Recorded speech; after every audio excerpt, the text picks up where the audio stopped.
Hello, mateys. It is me, Teddy Con Country, here with a video review for a book that I listened to, an audio book from Arnold Schwarzenegger, the iconic. Yes, it is Be Useful, his 2023 7 Tips to Lead a Fulfilling Life. That is not the title, but might as well be. It's like to find your true purpose in life or whatever. Listen, all that's fine and dandy, but I just listen because it's Arnold talking to me for 8 hours about my life.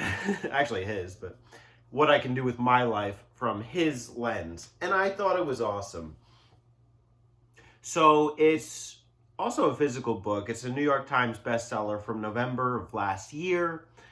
And I got it as an audiobook for a couple reasons. The main one is, I activate Amazon Prime every so often, and I guess that Amazon Prime and Audible are owned by the same companies, or there's some partnership going on, so I got 2 free credits on Audible, and I was browsing through their stuff, and I came across Arnold's self-help books. It sounded interesting.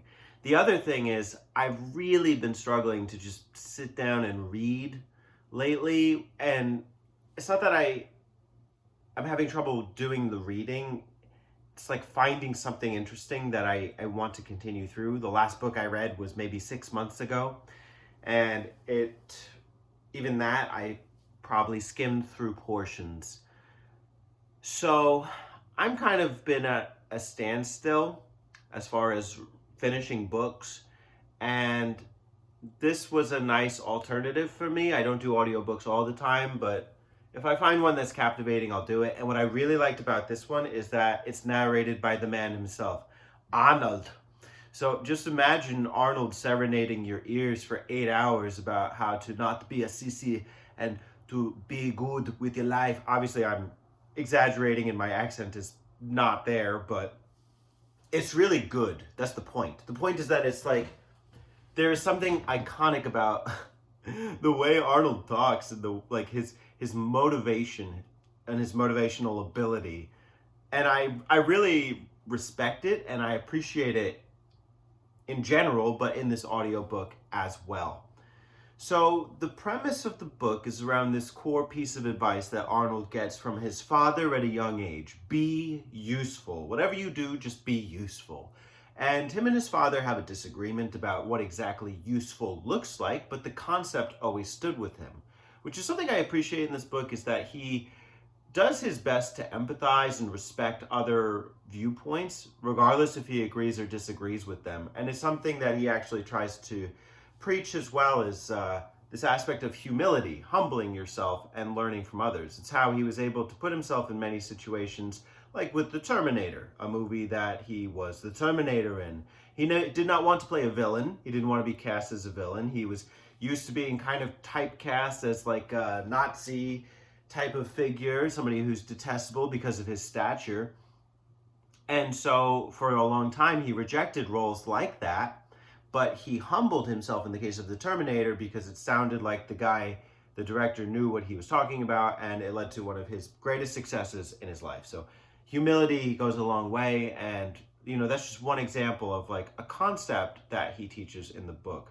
There are 7. I don't know them by name. I really did listen kind of passively while like doing things like laundry or dishes or long drives, and so I didn't really retain like chapter titles or like following this to a T, but there are several things that really stuck with me. And I think what I really like about this, before I continue into what those things are, is that Arnold's life is so interesting in the fact that he goes through like eras of success.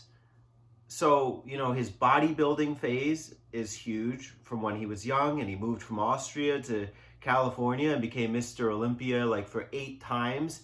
And he won it like so many times that I don't know if I'd say he got bored, but he felt like he accomplished what he needed to do. So then he goes and becomes a movie star, and that's his next mountain, in a sense. This idea of like conquering the mountain and climbing the mountain. Once you get to the top of Mount Everest, you look at another mountain and you see that and you want to climb that too. So this idea of just like being successful and being useful and going to the next part of your life. 3 would be the governor phase, where there are things I didn't even know about it. I just knew he was governor. I didn't really know a lot of things that he did as governor, so it was interesting to hear about some of those things. And the 4th is the phase that I think he's in right now, which is in like this like trying to help others phase, like leading by example almost through his life and publishing these books and I guess coaching people and even doing some things like these mentorship programs and working with kids and even going and giving speeches. So I think that the way that he synthesizes advice through the parts of his life and interesting stories that he has is what makes it really fascinating. So, I talked about the humility aspect. One other aspect where he was humble was, when he would go and meet with the president and he'd sit down with them. He says that George H.W. Bush was a mentor for him for a while. Politics aside, I just thought that was really interesting. But politics inside, he does actually talk about recent stuff. He talked about watching January 6th on the TV and what that meant to him. And I thought that was a really cool part of the book. I really appreciate that he took the time to speak to that. He's a really well-rounded guy. Like I think stereotypically you would think of Arnold as a meathead, and he says that in the book. Like people see him that way, but then they sit down and have a conversation with him, and he's quite an intellectual. And I think that comes across in the book as well.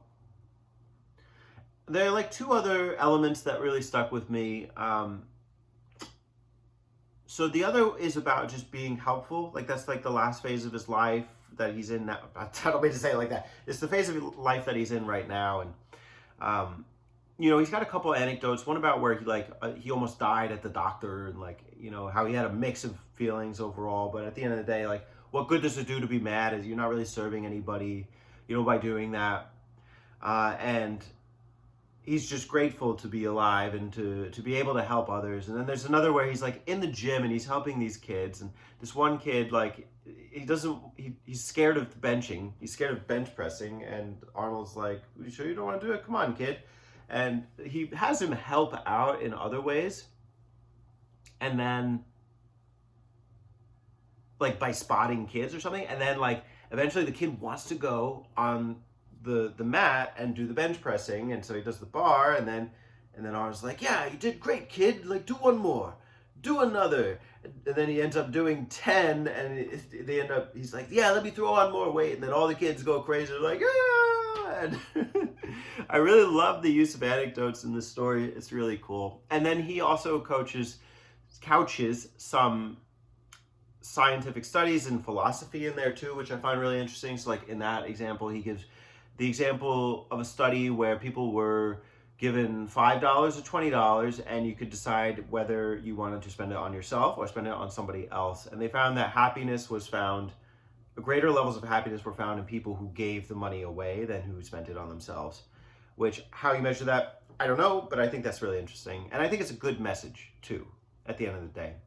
And then the last one is like classic Arnold, where he's like giving, this is maybe the best piece of advice from the book.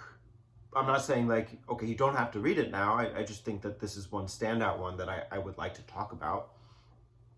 So I will spoil good advice for you. And maybe this seems obvious, but in the premise of being useful, like for your vision, like you should have a vision of what it is you want to achieve, like sculpt the image of yourself that you want. Actually, there's so many gems in this book. Oh, I could go on. So even on that note, let's stick with that for a sec. The mirror. The mirror is the place where you have to face yourself, and you have to be happy with what you see. And it can be very difficult to look in a mirror, but it's like one of the strongest things. So he asked this question of people, what color are your eyes? And they'll say, oh, it's blue. He's like, that's a bullshit answer. I don't want to hear blue. I want you to tell me there's like a fire in your eyes. Like he wants you to like see this like level of confidence emanating from you when he like asks you what color your eyes are. The color of like passion. So I don't know what analogy he's going for there, but I really like that. And then the idea of like, when you look in the mirror, are you happy with yourself, with the image of yourself that you see? Can you stand to see yourself back? And obviously that's rooted in his identity as a bodybuilder, like being able to look in the mirror, look at every muscle, look, and then see that you're content with like every part, you know. And there are parts in the bodybuilding era for him where people were neglecting things like their calves, and like he would work on that and he's sculpting that image of yourself that you're happy to see. Obviously it's not only applicable to bodybuilding, but just like you as a person, are you happy with yourself, like as the way you see it? And the other one that I really like, and I guess I won't say it so you can go and listen to the book yourself, but it's this idea of how to use your time well while you're here on earth. And, you know, we make all these excuses every day about like, oh, I work a 9 to 5. And Arnold actually breaks down your schedule of 24 hours and how to optimize it. And that rest is for babies. So good. And relaxation is if you're retired. I'm sorry, Arnold. I have to imitate you. I'm not mocking you. I'm honoring you, I promise. Anyways, be useful, subscribe, but also check out the book Be Useful by Arnold Schwarzenegger.